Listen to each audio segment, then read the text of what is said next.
What up, Space Fam? Goes in here from AnimeUproar, and I'm back at it again to discuss the latest episode of the Attack on Titan final season. This episode explored Eren's transformation and end goal, the next Attack Titan user, and Mikasa's secret identity, among other crazy things, so make sure to stay tuned for this one. If you do enjoy seeing these Attack on Titan videos and want to keep them coming, then the best that you can do is Warhammer, smash that like button, really destroy it, show it no mercy. If you haven't, be sure to subscribe, and this is crucial, hit that notification bell and select all, or you will miss future Attack on Titan videos. That's just the way it works. And while you wait for the next insane episodes to drop, feel free to check out our growing Attack on Titan playlist, where we got videos about anything you can imagine, from all Titan shifters and their powers explained, to all Ackermans explained, to the Titans ranked from weakest to strongest, and much more. Link to that is in the description. Now, without further ado, let's jump into it. So this episode begins with Eren in the mirror telling himself to fight, while Hanji overhears him. He's in the prison after deciding by himself to attack Marley, despite what everyone else thought.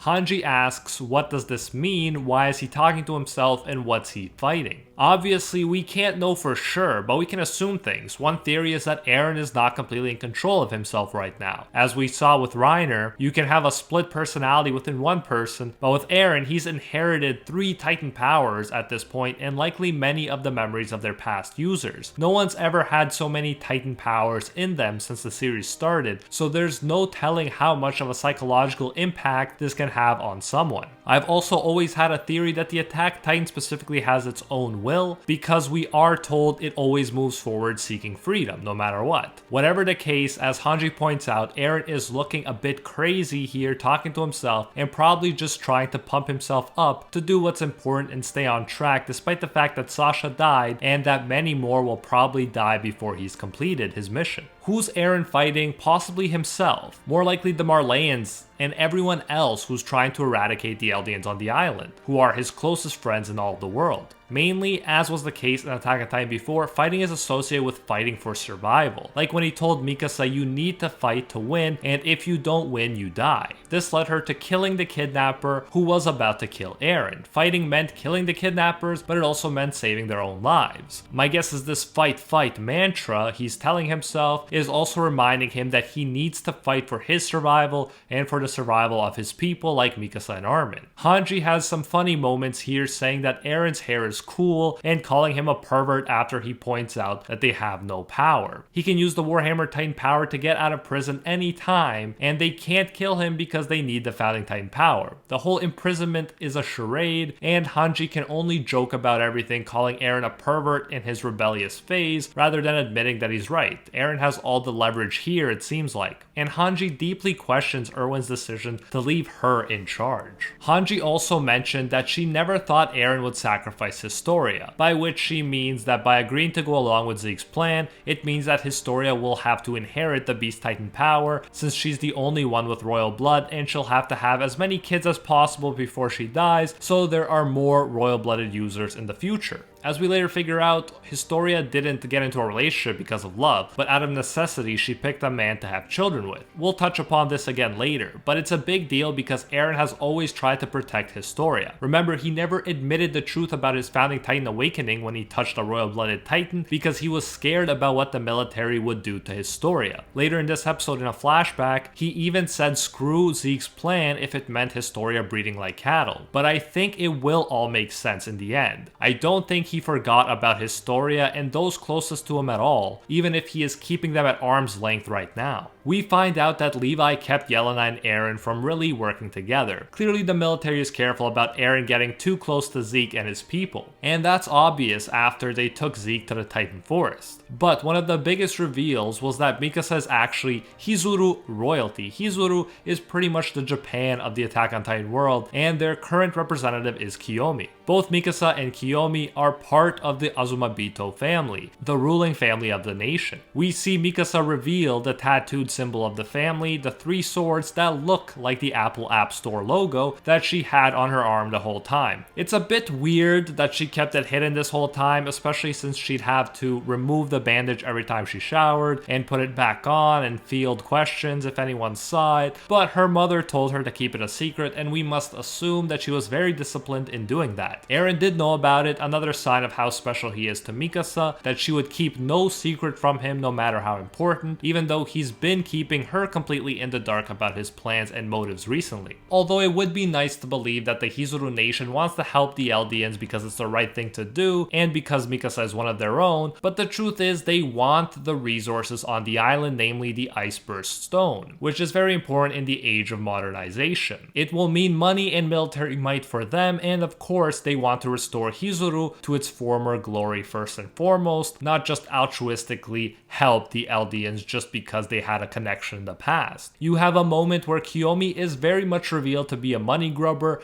as she practically salivates from the mouth at the mention of the Iceburst Stones and what it could do for her and her nation. We hear about the 3 things needed for Zeke's plan, which remember is supposed to lead to the freedom of the Eldian people according to the last episode. They need a test run of the rumbling, aka they need to flex on the world with the colossal titans in the walls so as to let them know what could happen if they mess with the island. B, they need Hizuru cooperation, and C, they need to continuously pass down the founding titan and the beast titan to someone with royal blood so that they will continue to have access to the rumbling, which should act as a deterrent against enemy attacks. This last part is what a lot of people, including Eren, have a problem with because of what it means for Historia, but Historia agrees to do it if it means their survival. As a queen, she wants her people's survival, even if it means she has to become a titan and have babies with a man she doesn't love. But keep in mind, Eren hated this idea of Historia having to become a titan and forcing her children to eat her before the process repeats itself again and again until they reach some vague point in history where the world might be on peaceful terms with Eldians and the Eldians have developed strong enough technology so they don't need titans to deter enemy attack. At this point in the flashback, Eren wants to explore other options that don't involve Historia sacrificing herself. So in this episode we get to see how Eren went from wanting to explore other options to deciding to attack Marley, unite with Zeke, and seemingly agreeing with his plan that he so hated in the first place. But yeah, let's keep Hanji's question in mind moving forward. Does Eren care about Historia still or not? We do see that Historia is pregnant in the present day and she doesn't look happy. The father appears to be a farm boy who was mean and then nice to her in the past and she handpicked him. We see officials talking about the queen over wine in a very, very disrespectful way, calling her a low-bred queen and wanting her to become a titan immediately and inherit Zeke's beast titan even if it costs her the child. There is also speculation that Yelena told her to have a baby ASAP because if the queen is pregnant, Zeke lives a bit longer.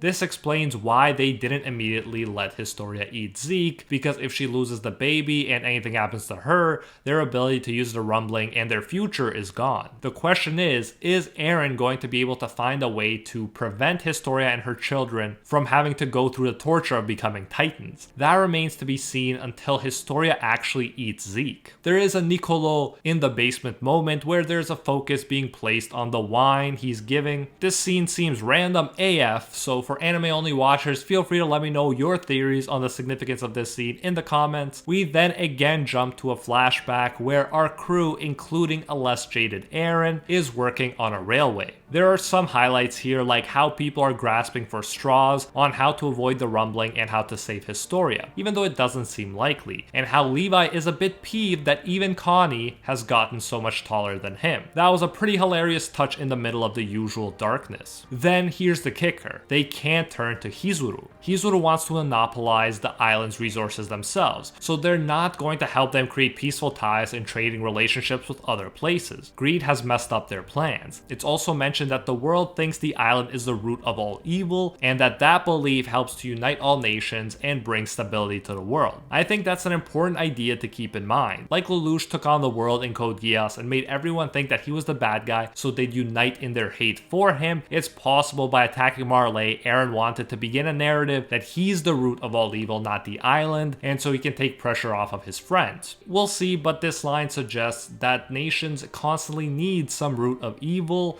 to band together against. So we'll see who that may turn out to be at the end of Attack on Titan. Levi says there is no choice with the circumstances presented but to rely on the rumbling and to sacrifice Historia. There's the idea that maybe the world fears them because they don't know them and they need to meet them, and maybe things will change if the world knows they want peace. But as we saw in the last episode, there is a lot of time needed for this plan to possibly work. The majority of Marleyans that made it to the island got locked up because they refused to work with the Eldians, so Eren eventually decided he needed to buy time on his own, but not yet and not here. In this flashback, he is more hopeful and innocent. There are conversations of who might inherit Eren's Attack Titan. Mikasa offers, but they need her for Hizuru relations, and they don't know if Ackermans could even become Titans and what that would look like. Jean offers, but they need his leadership for more than 13 years. Connie offers, but he's too dumb according to Sasha. Sasha offers, and Connie points out that she's even dumber than he is. I laughed out loud during these moments, but finally Eren shares his true feelings, which I think are driving all his actions right up to the present day. Eren doesn't want any of them to inherit the power because they are important to him, more important than anyone else. He wants them to have long lives. It's a moment of vulnerability and he turns red, and then everyone else turns red in the face too, and they just blame it on the sunset. It's a nice, vulnerable, beautiful moment, and they mention later that Eren is a completely different person in the present than he was back then. But I don't buy that. I believe we still know Eren's end goal, which as he said was to prioritize these people who are closer to him than anyone else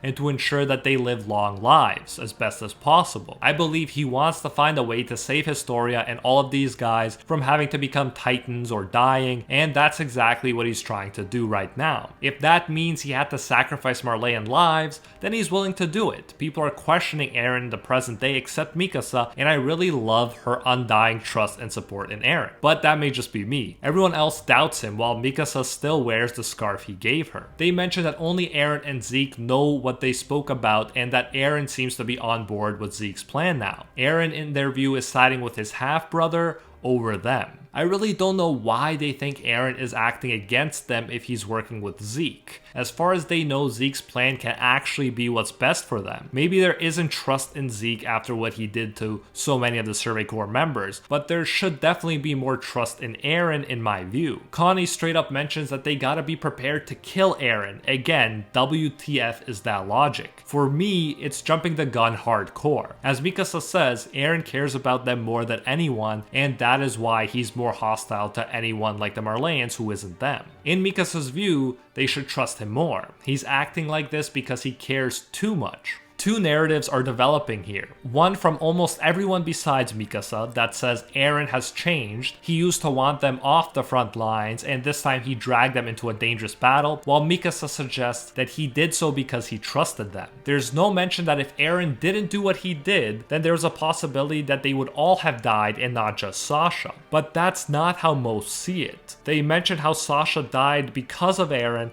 and how Eren laughed, wondering what was funny about her death. And I'm completely going to defend Eren here. A, Sasha's last words were hilarious. B, people react differently in the face of tragedy, and just because people laugh doesn't mean that they aren't hurting. And C, we saw Eren's face after Sasha's death, and it was one of the most powerful images in all of Attack on Titan so far. Eren's face was completely contorted in pain. He was clearly suffering. Assuming he just thought it was funny and that he wasn't hurt is just ignorant. Eren was crushed because he still believes, in my view, that he's doing what he's doing for these friends, and one of them died because of his actions, but he can still save the rest, and that is what he's going for. He knows there will be sacrifices, but he's going to try to save as many as possible from tragic destinies. Armin decides that Mikasa and him will talk to Eren on their own and try to find out his goal. Like I said, I think it's to save them, but only time will tell. Even Armin though is talking about ending Eren, mentioning that if Eren has the same plan as Zeke, they got Titan Serum and could let someone they trust eat Eren and take the founding Titan from him. Again, why are people so sure Zeke's plan sucks? Maybe I'm missing something, and if I am, please let me know in the comments. Here I'm definitely leaning the most towards Mikasa in my thought process. We also see Zeke and Levi chilling.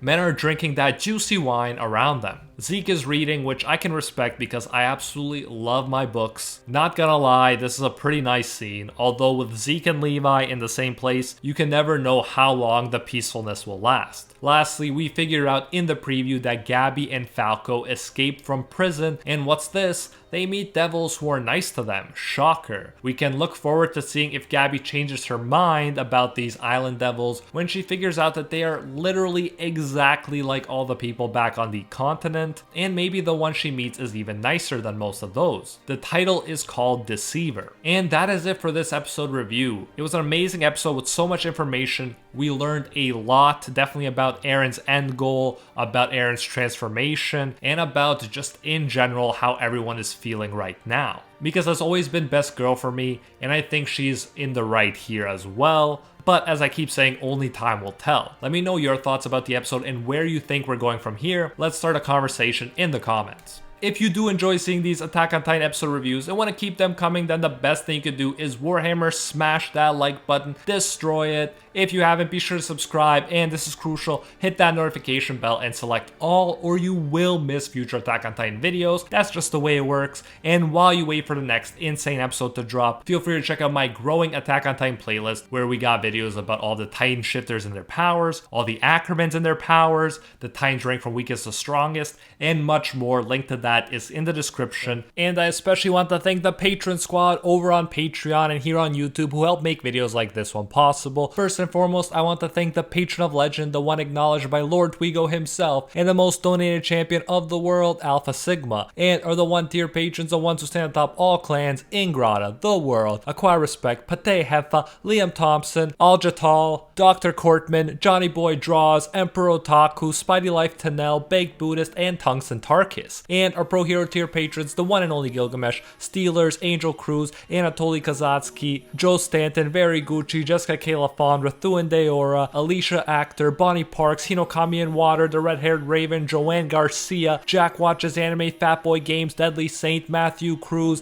and Anthony Schreiber. Thank you all so much. If you enjoy our work, you can support more of it by going over to patreon.com/AnimeUproar and becoming a patron today for as little as $1. If you do so, you'll get your name featured in future videos alongside these epic people right here, and you'll even get access to our private patron-only Discord where we talk about anime life and of course dank memes. So check out patreon.com/AnimeUproar, link in the description if you're interested. You can also join the YouTube channel by clicking that blue join button next to the subscribe button that you've hopefully already destroyed. So yeah, you can support more content that way if you prefer, and whichever way you choose to support us, you can get the same great benefits. Thanks again, and until next time, see ya, Space Cowboys!